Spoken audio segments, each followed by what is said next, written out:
Welcome back to the Selman Athletic Center. We're here with my man, tight end Jacob Mathis. And before we get into, I want your plea to local ball players to stay here in the Bay Area, play for USF. Take us through that first touchdown, man. How did it feel? It felt pretty good, especially just having to make something happen when we were down, a little bit. So it was just nice to be able to contribute. You're a Berkeley kid, man. I mean, you're from this neck of the woods. I mean, how cool is it to be able to play? I know the outcome wasn't what you wanted, but just to be able to play in front of friends and family and to be able to call this place home, man, how special is that? It's special to me because I got a lot of people close to me that are still around here right now, either like working or just people I've known throughout life so far, and it's pretty cool to have them be able to come to games or shoot me a text after, stuff like that, because they're watching, paying attention. Did you play any other sports growing up, or was it just football for you? I was a basketball guy. I started playing football. Derek Sharp told me that you pretty good power forward, man. Yeah, I used to do everything AAU. You can dunk now? You can dunk, right? I've been dunking for a while. You've been dunking forever. What's your go-to if you're in the slam dunk contest at USF? What's your go-to move? You got a go-to move, or you just on the fly? I'm just I'm like LeBron, what I mean? I'm not doing the dunk contest. Yeah, I like that. He's modest, man. Yeah. I feel like the NBA's missing out though a little bit, man. That's the one thing when people say LeBron, Michael went after it. He went at Dominique. You know what I mean? Dominique was the man. I want to see LeBron go up against Dwight or Blake or Aaron Gordon or any of these guys, man. See, LeBron's like, I got too much money. I'll sit in the, I'll just sit and watch. And I'll hang back. With him, like he would fall or something, and everybody would be like, he'd say, see, that's why I didn't do it. All right, Tampa guy. Let's say somebody's coming in from out of town. First time they've been in Tampa. You've been here your whole life pretty much. Right. Where do you tell them to go to eat? Where's the food spot? To go to eat. Hold on, because I got a lot of places. Yeah, it's okay, man. It don't have to be one. You can narrow it down to just a couple. All right, what kind of food are we going for, though? All right, let's go Italian. You go Italian? Go Italian. So there's this place, Sacred Pepper. Now, of course. They got they got this handcrafted ravioli, and that's my go-to when I go there. Are you a big foodie? I'm a big food guy. Do you watch food? Do you watch it on TV, or is it more just you like to sample the food? I like to sample the food, but I've been watching this show called Chef's Table. That's okay. You know what I mean? That's on Netflix. Yeah. So I got a couple places to visit before I kick the bucket. What are some of do you have any favorite chefs? Because I like Food Network, Cooking Channel. I like this new guy, Grant Achatz. Okay, see, I don't really have like a favorite chef or anything. Okay, check out this guy, Grant Achatz, right? He's this new age food guy, and he doesn't do plates. So he puts like a piece of paper down and just puts all the food like on a piece of paper, and you just eat it off it. It's insane. He's from Chicago. Check it out. Trust me, it's up on Netflix. No, I know. You've seen it before, right? And he just like throws the stuff on the table, and bam, it's like art. I'm gonna try and go there at some point. I'm trying to go after the season. I'm trying to go to Chicago and do that. What's we talk a lot about music here on my little one-on-ones here. If you have one song that gets you pumped up for the game, what is it? One song that gets me pumped up for the game. Everybody keeps saying this NBA young boy. Are you on that train too? Or I'm not really on. Like, he's good. I'm just not on that train. Like, no, I'm with you. To him, but I'm not consistently like. A lot of people were like, that was the first guy they were. I'm like, dang, bro, he's pretty popular. Are you Drake? Are you more? I'm gonna say like either DaBaby or like Lil Baby, something like that. DaBaby's hot right now. He is. Yeah, he is. He's got to be one of the hottest out right now. He is. Little Jack Boy too. Little Jack Boy. Everything's little or baby, and we thought it was gonna end with like Lil Wayne, but or a little Flip or anything like that. It never ended. It just kept going. Yeah, it does keep going. Without a doubt. We talk about swag a lot in sports nowadays. Right. Which one player on your team do you think has the most swag outside of yourself? Outside of myself, most swag. I'm going to say my boy Fred Lloyd. Fred Lloyd got some swag. We heard about Fred today. They said Fred's going to start seeing some more ops, man. I like that's good, man. That's great for him. Tight ends, man. Great you guys are killing it. We talk about swag. We talk about, style. What is you have a special talent? Do you have a hidden talent? Hidden talent? No, not really. No? I don't really have a hidden talent. Football, basketball? What about like a look-alike? Does anybody say you ever look like anybody? Anybody ever tell you look like Mike Evans a little bit? People say that all the time, or like when I'm shaved and I look right. I I get Tobias Harris. Tobias Harris is actually from my neck of the woods on Long Island. You know who you look like a little bit too? Larry Nance. You know Larry Nance? I know who Larry Nance is. Check that out too, man. I think Larry Nance, Mike Evans. Never know, man. So you play with another guy in Mitch Wilcox, one of the better tight ends around the country. I mean, that room's got to be pretty strong. You just mentioned Fred. How do you guys push each other during practice and during games? I would say we push each other just like probably subconsciously, but like consciously it's probably like, all right, well, like let's go beat the receivers out. Yeah. That's kind of how it's like a group on group kind of thing, right? Yeah, because like we really like. There's a couple of times where like we'll tell each other like, oh, like we got to make that play like or something like that. And even though it's like a tough catch, just you know because we expect that out of each other, just because we know.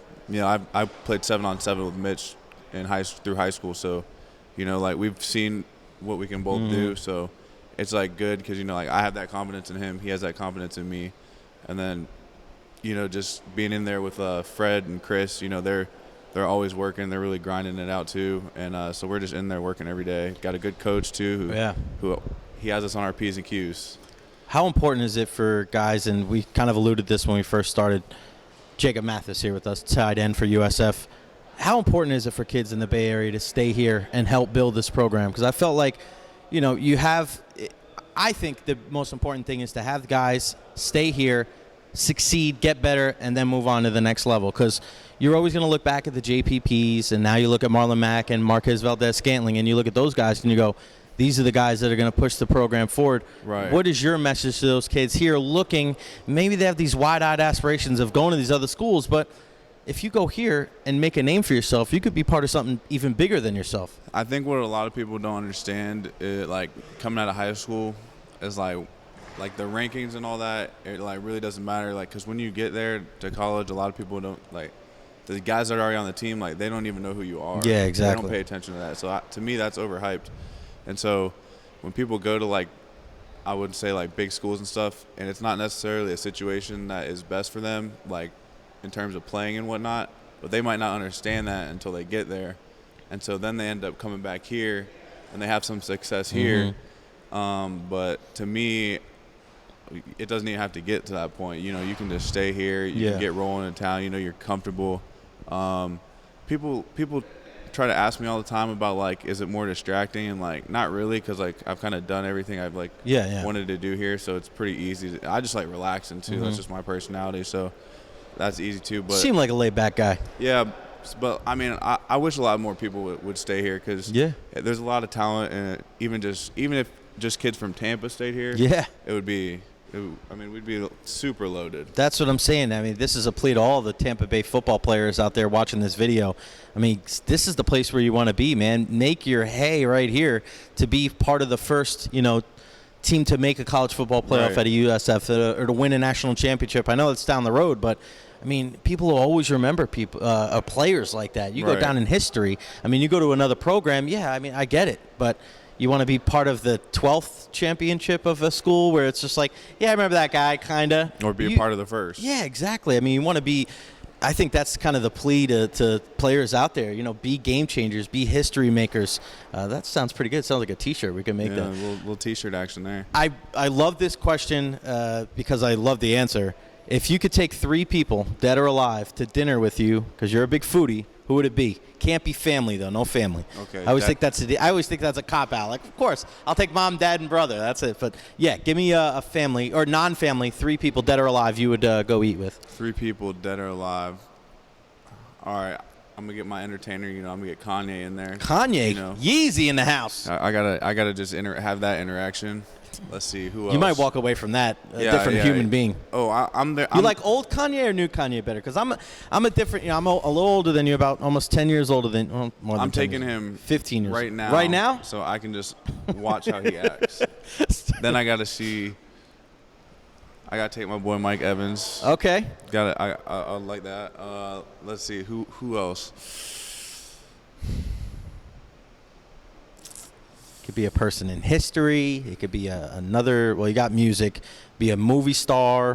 It could be everybody. People often forget. Samuel L. Jackson. Samuel Jackson. How many F-bombs would happen during I would love to count. I would love to count. You know what that dinner would be like? It would be Samuel and Kanye yelling at each other, and you and Mike just sitting there. It would be absolutely electric. It would be awesome. And I've gotten the chance to interview Mike. He's such an awesome guy and very similar to me, demeanor to yours. Have you met him before? I've never met him before. Very similar demeanor, man. He's very laid back, very cool, calm, and collected. Just a really, really good, down-to-earth dude. Your next step, man, if it's not football, what is it? If it's not football, something in the business world. Yeah? Yeah, I don't know. I'll just figure that out when I get to that. What other things interest you outside of football and sports? I like to play video games a lot. Are you a guy. gamer? Would you I'm a big consider yourself? gamer. All right, so what's the number one game right now? Is it Fortnite? Is I it play? Gears? What is it?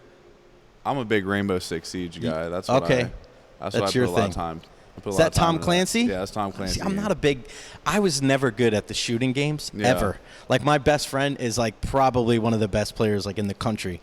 And I was the sports game guy. FIFA, Madden, NHL. That was my jam. I'm a big Chell guy, too. I play a lot of NHL. But, like, I don't know. I don't really jump back and forth. Like, it's either I play Rainbow Six. Because you get in the mode, man. You get in the flow of these games. So I either play Rainbow Six or I don't really play anything else until someone asks me to like get it or get on. Yeah, but like Call of Duty, I'll be big on Call of Duty. Yeah. FIFA, that's my jam. And I've played with the kids around the world. They are ridiculous. Yeah. We think we're good in America at certain things. Yeah. Play FIFA online against people from all over it's ridiculous. You think they have cheat codes? I used to play a lot of the Ultimate Team where you draft with your cards. And yeah, those I are used sick. to play that a lot. No, are you the number one gamer on the team? You think? If we're playing, who's up there? Who's up there? Like, who's the game? When people go, these are the gamers for the USF football team. Who's up? Like, if you had to put a squad of 5. If I'm putting Brad Cecil, Nico, okay, Greg Reeves, who else is really good? I'm trying to think. Who else do I? Oh, Mitch. That's the other one I'm taking. If I have to put like a little Fortnite team together. Those are your 5 guys right there. If I'm putting a little Fortnite team together, I'm taking them. So Cecil, Nico, Greg Reeves, yourself, and Mitch Wilcox. Yeah. That's a squad right there. All right, man. What do we got to do to turn things around this weekend against UConn? It's just a learning process, it seems like, for the offense, and we get that. But we see it's so funny. Like, it's not like you guys are playing in the situation where everything's bad on both sides of the ball. There's these little highlights, these little bursts of energy where it's like, there it is right there. There it is right there. How do you guys kind of rally that together, put it all together this weekend against UConn? So as someone that's just like watching the game, it's probably hard to tell, but we're consistently one person away from really like making it happen and putting up like 50 points. Like, and you could see it. It's funny you say that. I don't mean to cut you off, but seeing in the broadcast booth doing pre and post game, we're looking at the entire field rather than what a lot of people are seeing on TV. So we see like, oh, that guy's open, or like, oh, that was a good block, or oh, what a good catch, or you know what I mean. So we can see that up above, and we can, and I'm sure, and this is what Coach Kerwin Bell was talking about. When you watch it on tape, it's frustrating because that one thing you adjust here, adjust there, you're putting up twice as many points probably than what you're doing right now. Because sometimes it's like we'll have a guy open, but we get pressure or something just gets missed, and just football happens. Yeah, and that that's just how it goes. But you just got to adjust, and you just got to. They do a good job. They have us prepared every week, and we really just. All it takes is execution and just, really being locked into what you got to do. I think one thing, too, is like with football, like if you can just when you're one-on-one and like don't worry about what the other guy next to you is doing and just trust that he's going to get it done, like you'll end up all right. Last one out of me, and I love this one. I talked to Jordan McLeod a couple weeks ago. If you had to shoot your shot with one celebrity, he said J-Lo. Okay, and I don't think you can ever go wrong with J-Lo. But if you got to shoot your shot with one celebrity, like my man PK Subban did with Lindsey Vonn, who are you shooting your shot with? Who am I shooting my shot with? You're not going to get this on any other interview in Tampa Bay, I'm telling y'all right now. That's how we do it. Everybody's going to ask some real politically correct question. And see, I'm stalling right now, so my man can think of an answer. All right. All right, who you got? So I got to go with Morgan Bryan. Morgan Bryan, U.S. Soccer. Yep. You bet you didn't know it. Bet you didn't think I knew that one, huh? Nah. Morgan Bryan. I don't think you can go wrong. I'm going to go Alex Morgan. He's going to go Morgan Bryan. Jacob Mathis, tight end. He's Bay made, baby. USF football. Best of luck this weekend against UConn. Thank you. Appreciate it.